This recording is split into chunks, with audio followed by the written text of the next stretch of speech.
Morning everyone, welcome back to my channel. আমার নতুন আরও একটি ব্লগে তোমাদের সকলকে জানাই অনেক স্বাগত। আজকে শনিবার আর এখন সকালবেলা 11:30 বাজে 11:05। বাবা স্কুলে গেল এই 10:30টার সময়। তারপর আমার টুকটাক কিছু কাজ ছিল, সেগুলো করলাম। বাইরে জামা কাপড় সব মেললাম। আজকে বেশ ভালো রোদ উঠেছে। এখানটায় দেখে বুঝতে পারছেন হয়তো, ভালো সুন্দর রোদ উঠেছে। যত জামা কাপড় ছিল ভেজা সব মেলে দিলাম। এই ঘরটা আমি ঝাড়লাম, ঝেড়ে পরিষ্কার গুছিয়ে নিলাম খাটটা। এই দেখো সুন্দর রোদ বাইরে। এতদিন পরে একটু রোদের মুখ দেখলাম, যদিও আমার এই দুদিন ধরে হাওয়ায় হাওয়ায় সব জামা কাপড় শুকিয়ে গেছে। কালকে যেগুলো কেচেছিলাম সেগুলোই মেলেছি। আর এখন এই ঘরের বিছনাটা আমি তুলবো। বাবাই সকালবেলা ভাত খেয়ে গেল। ভাত আর মুড়ি ঘন্ট, ডাল ছিল, কালকের খাসির মাংস ছিল 1 পিস, তাই দিয়ে ভাত খেয়ে গেল।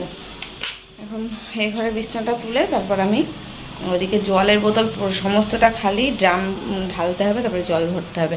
জল ভরবো, রান্নাঘর গোছাবো, সমস্ত কাজ করবো। দেখতে থাকো।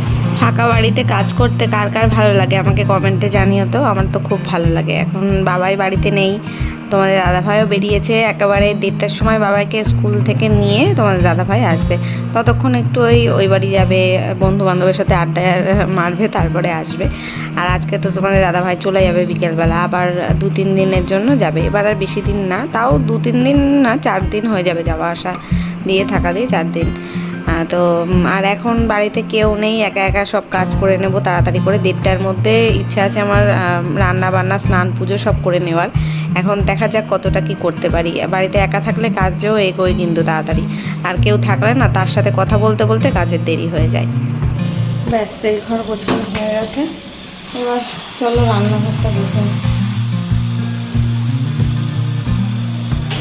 আচ্ছা, প্রায়ই দেখি তোমাদের অনেকের কমেন্ট আসে যে দিদিভাই তোমার কিচেনটা কি দিয়ে তৈরি, মানে মডিউলার কিচেনের ক্যাবিনেটগুলো কি দিয়ে বানানো হয়েছে। তো প্রত্যেকের কমেন্টে তো আর গিয়ে গিয়ে আমার অ্যান্সার দেওয়া সম্ভব হয় না, তাও যতটা পারি আমি অ্যান্সার দিয়ে দিই। তো যারা জানো না তাদের জন্য আমি বলে দিই। আগেও আমি বলেছি, যখন মডিউলার কিচেনটা বানানো হয়েছিল তখনও বলেছি, পরেও অনেক ভিডিওতে বলেছি। হয়তো সেই ভিডিওগুলো তোমরা মিস করে গেছো, তাই জন্যই তো জিজ্ঞেস করো। জানলে কি কেউ আর দুবার করে জিজ্ঞেস করে না। তো এটা হচ্ছে পিভিসি বোর্ড দিয়ে তৈরি। ইউপিভিসি না পিভিসি, আমি এটা নিয়ে কনফিউশন আছে। যখন মিস্ত্রিরা কাজ করতে এসেছিলো তখন বলেছিল যে ইউপিভিসি বোধহয় বোর্ড বলে এগুলোকে। এগুলো এক ধরনের না ফাইবার মতন, প্লাইউডের না। যেটা এমনি কিচেন তৈরি করা হয়, কাঠের কাজ করা হয়, তো প্লাইউডের কাজ করে তার উপরে সানমাইকার বসানো হয়।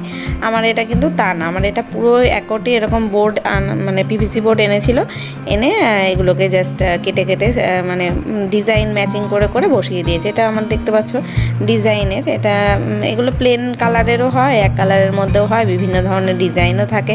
তো আমরা ডিজাইন চুজ করেছিলাম বলে এই ডিজাইনটা আমাদের করে দিয়েছে। এবার এইভাবেই করা। আর প্লাইউড দিয়ে করতে গেলে না খরচটাও বেশি পড়ে যায়। এইটা যে আমি করেছি হয়তো আমার 22,000 টাকা মতো খরচা পড়েছে। তবে যদি প্লাই দিয়ে করতে যেতাম তাহলে 50,000 থেকে 60,000 টাকা খরচা পড়ে যেত। ওই জন্য এইগুলোতে একটু খরচও কম। আর আমি আরও এগুলো বিশেষ করে নিয়েছি তার কারণ জল টল লাগলে না এগুলোতে কোনো অসুবিধা নেই, যেহেতু এটা ফাইবারের মতন, জল লাগলে কোনো কিছুই হবে না।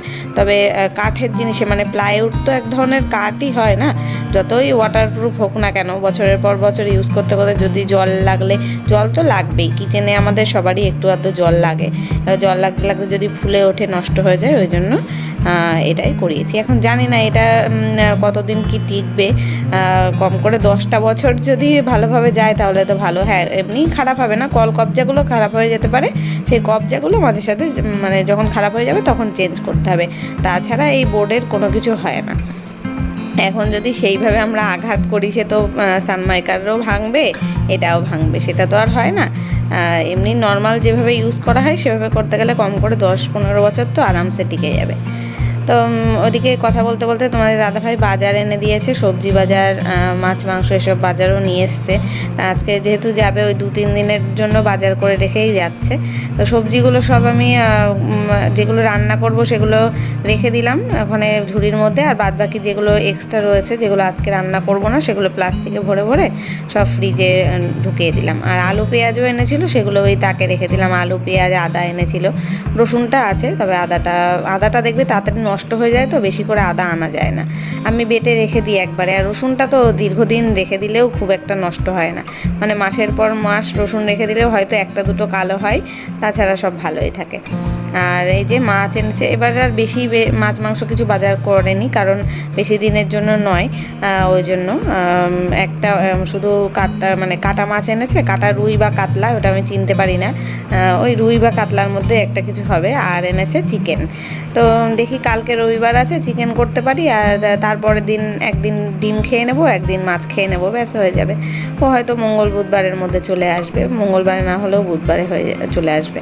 তো তাই ফ্রিজে রেখে দিলাম। আর আজকে তো শনিবার, আজকে তো নিরামিষ রান্না হবে সবজি, ওই জন্য সব বেশিরভাগ সবজিটাই আজকে রান্না হয়ে যাচ্ছে। পটল এনেছিল, পটল না বেগুন এনেছিল, ঝিঙে এনেছিল, আর কি এনেছিল এখন আর আমার মনে পড়ছে না। যাই হোক, রান্না করার সময় দেখতে পারবে, ওখানে আমি কাটবো, যখন পরে ভয়েস ওভার দিচ্ছি তো আমি এখন ভুলে গেছি, দেখবো যখন ভিডিওতে তখন বলতে পারবো। আর এই যে সব কটা জলের বোতল এখানে খালি, একটা বোতলে জল নেই, তোমরা বিশ্বাস করবে না, এতগুলো বোতল পুরো খালি হয়ে রয়েছে। তার কারণ হচ্ছে এই যে জল ঢালা ছিল না, তাই। তোমাদের দাদাভাইকে কালকে বলেছিলাম, ও আর ভুলে গেছে রাত্রেবেলা, আর আমার আর আলিশি করে ভরা হয়নি। তা এখন দেখছি জল না ভরলে জল খাবো কি, সকাল থেকেই তো জলের প্রয়োজন হয়। 1-2 বোতল যা ছিল সকালবেলা ব্রেকফাস্ট করে বাবাই তারপরে খেয়ে গেছে, আমরা খেয়েছি, এর শেষ হয়ে গেছে, আর এখন ভরতেই হবে। তাই একেবারে আমি ঢেলে নিলাম জলটা, ঢেলে নিয়ে তারপর বোতলগুলো সব একে একে ভরে নিচ্ছি, ফ্রিজেও 2টো রাখবো, আর বাদ বাকি সব টেবিলে রাখবো।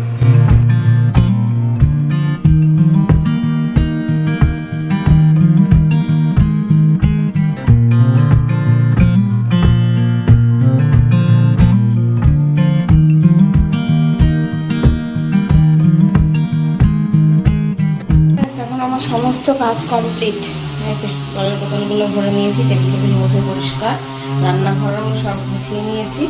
এখন শুধু এই ভাতের হাঁড়িটা মাজবো, এটা ছিল।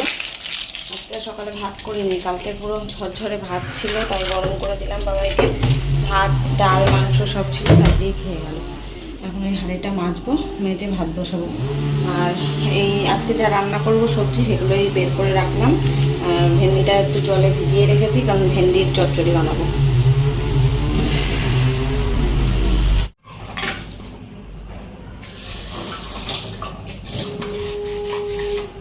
সাবানের বাটিতে আর সাবান নেই, ফুরিয়ে গেছে, সাবান বের করে নিই। আগে আমি ভীম লিকুইডগুলো কিনতাম, ওগুলো দিয়ে বাসন মাজার জন্য 2টো করে লিকুইড কিনলে আমার 2 মাস করে চলে যেত। একটা ঘরে ইউজ করতাম আর একটা মাসিকে বাইরে দিতাম, কিন্তু মাসি বলে কি ওই লিকুইড দিয়ে নাকি মাজতে পারে না, বলে নাকি পরিষ্কার হয় না। কিন্তু না, জানো তো বন্ধুরা, লিকুইড দিয়েই কিন্তু ভালো পরিষ্কার হয়, চকচক হয় একদম। আর সাবান দিয়ে মাজলে সাদা সাদা ভাব থেকে যায়, কিন্তু মাসির অভ্যাস এই সাবান দিয়ে মাজা, ওই জন্য মাসির জন্য সাবান এনে দিই। আর লিকুইডটার তখন আনা হয় না, ভেবেছি এবার এই মাস থেকে আমার জন্য ঘরে একটা ছোট লিকুইড নিয়ে আসবো। একটা লিকুইড আনলে আমার ঘরেই 2 থেকে 3 মাস চলে যায়, ঘরে তো বেশি বাসন মাজা হয় না। তো আর এই সাবান আমি ছোট ছোট সাবান কি করি, 2টো নিয়ে আসি, একটা ঠাকুরের বাসন মাজার জন্য, আর একটা এইখানটায় রাখি, এই বেসিনের এইখানটায়, যা টুকটাক বাসন হয়, বেসিন মাজা হয় সেইগুলোর জন্য। আর বড় একটা বাটির সাবান নিয়ে আসি, সেটা মাসিকে দিয়ে দিই। মাসির 1.5 মাস মতন হয়েই যায় বাইরে বাসন মাজলে। তো এই করি, এবার ভাবছি লিকুইডই আনবো, লিকুইড আনলেই বেশি সুবিধা আমার কাছে। একটু দামটা বেশি পড়ে ঠিকই, কিন্তু চকচকে হয় বাসন একদম। যে এখন রান্না বান্না সব আমি গুছিয়ে নিলাম, কেটে কুটে ভাত হয়ে গেছে, ভাত বসিয়ে তরকারি কাটছিলাম এতক্ষণ, ভাত হয়েও গেল। আর এখানে কচুরমুখী দিয়ে আলু দিয়ে একটা তরকারি করব। কচুরমুখীকে তোমরা অনেকে গাটি কচু বলো, কিন্তু আমাদের এখানে সবাই কচুরমুখী বলি। এটা তরকারি করব, আর ভেন্ডির ঝাল করব, সর্ষে বাটা দিয়ে, টমেটো দিয়ে, কাঁচা লঙ্কা দিয়ে ভেন্ডির একটা ঝাল। আর এখানে আজকে তো লেবু কাটা হবে, আজকে তো পেঁয়াজ কাটা হবে না, তাই লেবু কেটে রেখেছি ভাত দিয়ে খাবো বলে। আর আদা একটুখানি কুচি করে রাখলাম, এই আদাটা একটু ঘষে এই তরকারিতে দেবো, আদা জিরে বাটা দিয়ে যেটা হয় আর কি। তো আদা তো আর বাটা যাবে না, ওই জিরের গুঁড়ো দেবো আর আদাটা একটু ঘষে দেবো। কড়াইতে তেল বসিয়ে দিয়েছি, আগে ভেন্ডির ঝালটা করে নিই, তারপর তরকারিটা করব। আজকে তো নিরামিষ, সব নিরামিষই রান্না হবে। ডাল করছি না, কালকেই ডাল খেয়েছি। আর ডাল কী ডাল করবো, কালকে মুগ ডাল খেয়েছি, আজকে মুগ ডাল কেউ খাবে না। মটর ডাল তোমাদের দাদাভাই খেতে চায় না, আবার বিউলির ডালও খেতে চায় না, খাবে না, আর মুসুরির ডাল করা যাবে না, ওই জন্য ডাল করছি না। এই তরকারিটা একটু ঝোল টাইপের ঝোল রাখবো, তাই দিয়ে হয়ে যাবে। আর যাই হোক, চলো, তেল গরম হয়ে গেছে, তেলের মধ্যে দেবো একটু 5 ফোড়ন আর একটা শুকনো লঙ্কা, তেজপাতা। শুকনো লঙ্কা তেজপাতা না দিলেও হবে, একটু 5 ফোড়ন দিলে হবে। বাবা কি আওয়াজ হচ্ছে, এইদিকে কাঠপাতা মিলের কাঠ কাটা হচ্ছে, মনে হয় মেশিন চলছে, আওয়াজ হচ্ছে প্রচণ্ড। যাই হোক, দেখতে থাকো, কথা বলবো না, কথা বললে এরকম আওয়াজ আসলে না ভালো লাগে না। যেদিনকে আমাদের বাড়িতে নিরামিষ রান্না হয় সেদিনকে সব রান্নাগুলোই একেবারে ঝাল ঝাল করে রান্না হয়। তো ঝাল না হলে নিরামিষ রান্না আবার তোমাদের দাদাভাই খেতে পারে না, আর আমারও ভালো লাগে না। নিরামিষ রান্না একটু ঝাল ঝাল হবে, তখন ভালো লাগে, মানে ঝাল ঝাল টক টক হবে, একটু টমেটো থাকবে, লঙ্কা থাকবে বেশি। আর দেখো 5 ফোড়নে ফোড়ন দিয়েছি একটু, আর একটু কাঁচা লঙ্কাটা আগে ভেজে নিলাম, আর তারপরে ভেন্ডিগুলো দিয়ে দিলাম, দিয়ে একটু নাড়াচাড়া করবো। আর লবণটা আগে দেবো না, ভেন্ডিতে না লবণ যদি আগে দেওয়া হয় তাহলে পুরো নাল নাল বেরিয়ে কি একটা অবস্থা হয়ে যায়, সাদা সাদা হয়ে যায়, ওই জন্য লবণ দিইনি। তবে হলুদটা দিয়েছি, হলুদ দিয়ে একটু নাড়াচাড়া করলাম। কালারটা কি ভালো লাগছে দেখো। একটু তেলটা বেশি লাগে এই রান্নাতে, তেল বেশি না দিলে না এই ভেন্ডির সবুজ কালারটা থাকে না, ফ্যাকসা হয়ে যায়, সেটা দেখতেও ভালো লাগে না, খেতেও ভালো লাগে না। তেল দিলে একবারে নরম হয়, আর ভেন্ডিগুলো কচি ছিল ওই জন্য একটু নরম রয়েছে, সবুজও রয়েছে। এই যদি বুড়ো ভেন্ডি হতো তাহলে আর কোনোটাই থাকতো না, না সবুজ কালার থাকতো না কচি থাকতো। তো সর্ষের পেস্ট দিয়ে দিলাম, সর্ষের মধ্যে একটু কাঁচা লঙ্কা দিয়ে লবণ হলুদ দিয়ে পেস্ট করেছি, আর দিয়ে দিলাম একটু শুকনো লঙ্কার গুঁড়ো, আর কাঁচা লঙ্কা তো দিয়েছি 4-5টা মতন, বেশ একটু ঝাল ঝাল হবে, আগেই বললাম, বাবা এটা খাবে না। আর টমেটো দিয়েছি, ব্যাস টমেটো দেওয়ার পরে এরকম লাল লাল মতন কালার হয়েছে, কি ভালো লাগছে না দেখতে কালারটা। একটুও জল দিইনি, ওই সর্ষে বাটার বাটিটা ধুয়ে যেইটুকুনি জল দিয়েছি সেই, তাছাড়া কিন্তু একদম মাখা মাখা কষা কষা হবে, এটার কোনো জল জলে ভাব হলে হবে না, সেটা ভালো লাগে না। আমার তো ভালো লাগে না, এখন জানি না আর কারোর কাছে ঝোল ঝোল করলে ভালো লাগে কিনা। আমার তো এই সর্ষে বাটার ঝালটা এরকম একদম গা মাখা হবে, মানে তেল তেল মতন মশলা মশলা মতন হবে, সেটাই ভালো লাগে। তো 2 বাটিতে তুলে রাখলাম, ওই বাড়ি দিদিভাইদের দেবো আর আমাদের জন্য। আর এবার এখানে কচুরমুখির তরকারিটাও আমি বসিয়ে দিয়েছিলাম, এটা শেয়ার করলাম না। ফার্স্টে দিয়েছিলাম গোটা জিরে, শুকনো লঙ্কা, তেজপাতা, ফোড়ন, তারপর আদাটা একটু ঘষে দিয়েছিলাম, তারপরে তেলের মধ্যে একটু টমেটো দিয়ে নাড়াচাড়া করে, আর আলু আর কচুরমুখী দিয়ে একটু, তারপরে মশলা দিয়েছি, গুঁড়ো মশলার মধ্যে জিরের গুঁড়ো, লঙ্কার গুঁড়ো, লবণ, হলুদ দিয়ে ভালো করে কষিয়েছি। এটাতেও একটু ঝালটা বেশি দিয়েছি, কয়েকটা কাঁচা লঙ্কাও দিয়েছি দেখছো, আবার একটু লঙ্কার গুঁড়োও দিয়েছিলাম। এবার একটু বেশি করে জল দিয়ে ফুটিয়ে নিলাম, কচুরমুখী সেদ্ধ হতে একটু সময় লাগে। তারপরে এখন নামাবো, গ্যাসটা বন্ধ করে দিয়েছি। এখন একটুখানি ঘি দিলাম আর একটু গরম মশলা ওপর থেকে দিয়ে দেবো, নিরামিষ তরকারি তো ওই জন্য ঘি গরম মশলা দিচ্ছি। এটা যদি পেঁয়াজ দিয়ে রান্না হতো তাহলে আর এসব দেওয়া লাগতো না, মশলা দিয়ে করেছি বলে। এটা আবার এই কচুরমুখী তরকারি শুধু কাঁচা লঙ্কা দিয়ে, লবণ হলুদ দিয়েও, এমনি ফোড়ন দিয়েও রান্না করা যায়, সেটাও ভালো লাগে, তবে এই মশলা দিয়ে রান্না করাটা বেশি ভালোবাসি আমরা, তাই মশলা দিয়ে করলাম। এখন আমার রান্না বান্না সমস্ত কিছু কমপ্লিট, আর গ্যাস মুছে নিলাম, এই জায়গাটা পরিষ্কার করে নিয়েছি। আর টিভির আওয়াজ পাচ্ছ, তার মানে বুঝতেই পারছো বাবাই চলে এসছে। আজকে তো শনিবার, 1:30টায় ছুটি হয়েছে স্কুল, ও চলে এসছে, এসে এই যে টিভি দেখছে। আর মাসি ওই যে কলে বাসন মাজছে, একচোট বৃষ্টি হয়ে গেল, জামা কাপড় আমি সব তুলে নিয়েছি, ঘর মুছে দিয়ে গেছে মাসি, ফ্যানটার জন্য চলছে, ঘর শুকিয়েও গেছে। এখন আমি ঘরে পাপোশগুলো দিয়ে যাব স্নান করতে, না ওই বাড়ি দিদিভাইদের বাড়িতে যাব তরকারি দিতে, ওরা দিয়ে গেল কিছু তরকারি, দাঁড়াও দেখাচ্ছি। আজকে আমাদের নিরামিষ, তবে বাবাই খাবে, বাবাই খেয়ে নিতে পারবে। এই যে টক ডাল করেছে, ডিমের ঝোল, ডিম কষা, পটল আলুর তরকারি, এখানে উচ্ছে ভাজা, আর একটা কিসের বড়া, এগুলো এবারে দিদিভাইরা দিয়ে গেল। আর আমি এখন দিতে যাব, এই যে তরকারি আর ভেন্ডি চচ্চড়িটা বেড়ে নিয়েছি, আর এই লেবুটাও এবারে দিদিভাইরা দিয়ে গেল, মানে আমি একা খাবো, এর জন্য আমার জন্য 2 পিস দিয়ে গেছে, আর তো কেউ খাবে না। অনেক বড় বড় লেবু হয়, তো অত বড় লেবু আমি একা খেতে পারবো না, তাই জন্য আমি বলেছিলাম যে কাটবে যখন দেবে, তাই দিয়েছে। আর মাসি এই কটা বাসন আগে রেখে গেল কাপগুলো, কারণ যখন বাসন মাজতে বসেছে ঝমঝমিয়ে বৃষ্টি এসে গেছিলো, তারপরে এসে আবার ঘর মুছে দিয়ে গেল, দিয়ে এখন আবার রোদ উঠেছে, এখন আবার বাসন মাজতে গেছে। আমি ওই তরকারিগুলো এবারে দিদিভাইদের দিয়ে এসে স্নান করে নিই। চলো পরে দেখা হচ্ছে, স্নান করে এসে দেখা। আজকে ভেবেছিলাম 1:30টার মধ্যে স্নান পুজো রান্না সব কমপ্লিট করে ফেলবো, তা হয়নি। রান্না কমপ্লিট করেছি তখনই বাবাই চলে এসছে, তখন স্নান করে এসে পুজো দিয়ে নিলাম। আর এতক্ষণ কারেন্ট ছিল, যেই ভিডিওটা আমি শ্যুট করবো বলে পুজো দেওয়ার পরে আর কি লাস্টে ওই ঘর থেকে ফোনটা নিয়ে এসে যেই ভিডিওটা শ্যুট করছি তখনই কারেন্ট চলে গেছে। অন্ধকার অন্ধকার লাগছে, ফ্ল্যাশ জ্বেলেছি তাও কেমন অন্ধকার, তবে একটা মায়াবী পরিবেশ লাগছে প্রদীপের আলোতে, তাই না? আর বাইরেটাও খুব মেঘ করেছে, তো ওই জন্য ঘরের ভেতরটা এত অন্ধকার লাগছে। নইলে দুপুরবেলা এখন 2টো মতন বাজে, এত অন্ধকার হওয়ার কথা না। বাইরে এত বৃষ্টি হলো একটু আগে, পুরো দেখো একদম ভেজা, উঠোন ফুটন ভেজা, এখনো আকাশে মেঘ আছে, আবার বৃষ্টি আসতে পারে। আবার চলে গেল। বাবার খাওয়া দাওয়া হয়ে গেছে, আমার স্নান পুজো হয়ে গেল, এখন আমিও খেতে বসবো, খাবো আমরা। চলো সন্ধ্যেবেলা দেখা হচ্ছে আবার। মেঘ ডাকছে, দেখেছো কেমন? Good evening. এখন সন্ধে 7টা বাজে, 7টার আগে আর কোনোদিনও আমরা চা খেতে পারি না। এই 6:30টার সময় তোমাদের দাদাভাই বেরিয়ে গেল, আর মা এসছে আজকেও 5:30 5:45 সময় বোধহয়। এই দেখো 7:10, মানে 7:05, আমার ঘড়ি 5 মিনিট ফাস্ট থাকে।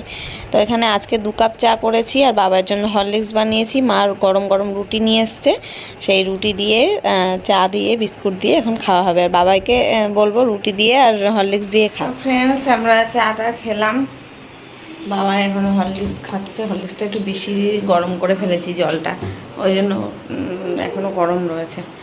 7:30 বাজতে যায়, 7:25 বাজে। তো এই ঘরে বাবাইকে পড়তে বসাবো, কালকে রবিবার পড়া আছে।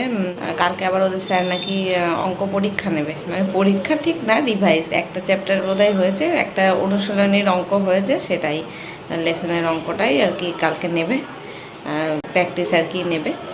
তাই ও অঙ্ক করবে, আমি এই ঘরেই বসলাম, কারণ মা ওই ঘরে একটা সিনেমা দেখছে। মা এসছে আজকেও অনেক সন্ধ্যেবেলা, মানে 5:30, সন্ধ্যেরও আগে 5:30টার দিকে এসছে। তো মা সিনেমাটা দেখা শুরু করেছে, প্রায় হাফ টাইম অবধি দেখছে।